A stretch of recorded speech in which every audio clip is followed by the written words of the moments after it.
स्वागत है दोस्तों एडुटिक्स 34 पर। दोस्तों आज की चैप्टर में हम लोग झारखंड के प्रमुख वाद्य यंत्र पर चर्चा करेंगे। झारखंड की संस्कृति जिससे हम लोग पूरी तरह से अवगत हैं और यहाँ पर अनेक प्रकार का जनजातीय और क्षेत्रीय नृत्य और संगीत कार्यक्रम होते रहते हैं, जिनमें मुख्य रूप से बहुत सारे वाद्य यंत्र को यहाँ पर प्रयोग में लाया जाता है। कुछ वाद्य यंत्र ऐसे हैं जिनका प्रयोग तो केवल झारखंड में ही होती है, यहाँ के जनजातियों में ही उसका प्रयोग किया जाता है। तो आज हम लोग इन्हीं वाद्य यंत्रों पर चर्चा करने वाले हैं। आज की वीडियो काफ़ी इंटरेस्टिंग होने वाली है। जेएसएससी, जेपीएससी और झारखंड में आयोजित होने वाले सभी एग्जाम्स के लिए काफ़ी ज़्यादा महत्व रखता है। तो चलिए हम लोग शुरुआत करते हैं दोस्तों झारखंड की जो वाद्य यंत्र है उसको मुख्य रूप से 3 भागों में यहाँ पर बांटा गया है। पहला होता है तंतु वाद्य जिसमें तार का प्रयोग किया जाता है, और सुशीर वाद्य जो होते हैं जिसको फूंक कर बजाया जाता है। सुशीर वाद्य वैसे वाद्य यंत्र को बोलते हैं जिनको फूंक कर बजाया जाता है। फिर होता है तीसरा ताल वाद्य, यानी ताल जिस पर ठोक कर बजाया जाता है, ठोक कर वहाँ से जो आवाज़ निकलती है, इस तरह से ये वाद्य यंत्र है। तो आज हम लोग सबसे पहले तंतु वाद्य यंत्र पर ही चर्चा करेंगे। तंतु वाद्य के अंतर्गत बहुत सारे वाद्य आते हैं, जैसे एकतारा, केंद्रा, बनम, टोहिला। तो ऐसे वाद्य यंत्र पर आज की क्लास पर हम लोग चर्चा करने वाले हैं। तो देखते हैं हम लोग तंतु वाद्य है क्या। ऐसे वाद्य जिनमें तांत, रेशम की डोरी, तार बंधे होते हैं और इनमें कंपन किया जाता है और कंपन के माध्यम से ध्वनि उत्पन्न की जाती है। तो ऐसे वाद्य यंत्र को तंतु वाद्य कहा जाता है। तो याद कीजिएगा, मुख्य रूप से ऐसे वाद्य यंत्र में तांत या रेशम की डोरी या कोई तार बंधे होते हैं, उन्हीं पर कंपन किया जाता है और ध्वनि उत्पन्न की जाती है। उदाहरण के तौर पर जैसे एकतारा भी एक तंतु वाद्य यंत्र है। केंद्रा, भुआंग, बनम, टोहिला, सारंगी, तो इनमें से सभी ये तंतु वाद्य है। इनमें से आप किसी वाद्य यंत्र से आप परिचित होंगे। तो चलिए हम लोग देखते हैं क्या है और इनका किस तरह से निर्माण की जाती है। सबसे पहले हम लोग चर्चा कर लेते हैं दोस्तों एकतारा। काफ़ी महत्वपूर्ण इसका स्थान है झारखंड में, और इस यंत्र के बारे में काफ़ी कोई परिचित होंगे। यह तार से बना हुआ एक वाद्य यंत्र है, और चूंकि ये तंतु यंत्र है तो तार का बना होंगे ही, क्योंकि इसमें कंपन किया जाता है। तार हो, तांत हो या रेशम की डोर हो, ये सभी का प्रयोग किया ही जाता है। और यह कैसे बनाया जाता है, तो लौकी के जो आधे कटे हुए खोल होता है, कद्दू या लौकी के जो आधे कटे हुए खोल होता है, उसके ऊपर चमड़ा को मढ़ कर तैयार किया जाता है। यानी चमड़ा को उस पर वहाँ पर चारों ओर टाइट किया जाता है, उसको मढ़ दिया जाता है और एक तारा का निर्माण किया जाता है। इसके जो तार होते हैं, उस तार को अंगुली या कोई धातु का टुकड़ा हो, जिस प्रकार गिटार में बजाया जाता है, तो इसे धातु के टुकड़े या अंगुली से उसको छेड़ दिया जाता है। छेड़कर जो ध्वनि निकलती है वो काफ़ी मधुर होती है। तो इस प्रकार ये काफ़ी प्रचलित है एकतारा।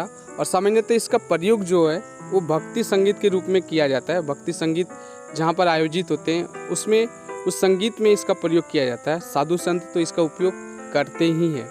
चलिए हम लोग देखते हैं दूसरा केंद्रा, या कहीं कहीं पर इसे केंद्री के नाम से भी जाना जाता है।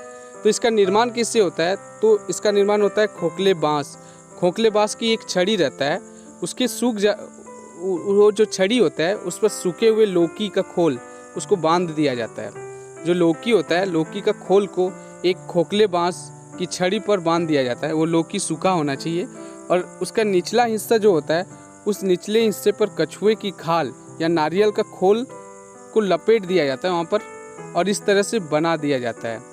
ये केंद्रा या केंद्री के नाम से जाना जाता है। काफ़ी इम्पोर्टेंट है झारखंड में। इसमें 3 तार होते हैं और इसके तारों पर गज या कमानी चलाने से यहाँ पर ध्वनि निकलते हैं, और ये काफ़ी ज़्यादा प्रचलन में है। इसे झारखंड का वायलिन भी कहा जाता है। इम्पोर्टेंट इसलिए भी है, और यह झारखंड का वायलिन के नाम से प्रसिद्ध है। आगे देखते हैं दोस्तों भुआंग। क्या होती है भुआंग? आपको बता दें कि ये संताल जनजाति का प्रमुख वाद्य यंत्र है। भुआंग का प्रयोग सबसे अधिक संताल जनजाति करते हैं, उनका ये प्रमुख वाद्य यंत्र है। इसका प्रयोग जब नृत्य हो, संगीत हो, ऐसे कार्यक्रम में इसका प्रयोग किया ही जाता है। इसका निर्माण में भी लौकी का प्रयोग किया जाता है। तो अधिकतर जो तंतु वाद्य यंत्र है उसमें लौकी का प्रयोग होता ही, और भुआंग में भी उसका प्रयोग किया जाता है। तो दोस्तों इसमें धनुष की टंकार जैसी ध्वनि निकलती है, जो आवाज़ निकलती है, मुख्य रूप से वो धनुष में जो आवाज़ आती है, टंकार की आवाज़ वैसे ही निकलती है, जिसको भुआंग कहा जाता है। इससे एक ही प्रकार का स्वर निकलता है। इसे ताल के माध्यम से बजाया जाता है। इसमें जो स्वर निकलता है वो एक ही प्रकार का होता है, और इसको ताल के साथ बजाया जाता है। भुआंग तथा केंद्रा जो है ये संतालों का प्रमुख वाद्य यंत्र है। केंद्रा जिसके बारे में हम लोग चर्चा किए, झारखंड का वायलिन के नाम से जाना जाता है, और भुआंग ये दोनों ही संतालों का प्रमुख वाद्य यंत्र है। अब हम लोग चर्चा कर लेते हैं प्रमुख वाद्य यंत्र बनम। यह भी एक तंतु वाद्य यंत्र है और इनका प्रयोग भी संताल जनजाति मुख्य रूप से करते हैं। और गीत का कार्यक्रम हो तो उनका बनम का प्रयोग वहाँ पर संगत के रूप में किया जाता है। इसका निर्माण कैसे होता है दोस्तों? तो इसका निर्माण होता है नारियल को काट कर उसमें गो एक जीव है, एक जानवर है, तो गौ का चमड़ा उस पर लपेट दिया जाता है और इस प्रकार से इसका निर्माण की जाती है। यह वायलिन के समान ही होता है और जिसके तार में कमानी से रगड़ने पर मोटी ध्वनि निकलती है, तो इस प्रकार से इसका प्रयोग किया जाता है। अब देखते हैं हम लोग टोहिला। टोहिला क्या है दोस्तों? इसे बनाने हेतु सूखी लौकी और खोखली लाठी का प्रयोग किया जाता है।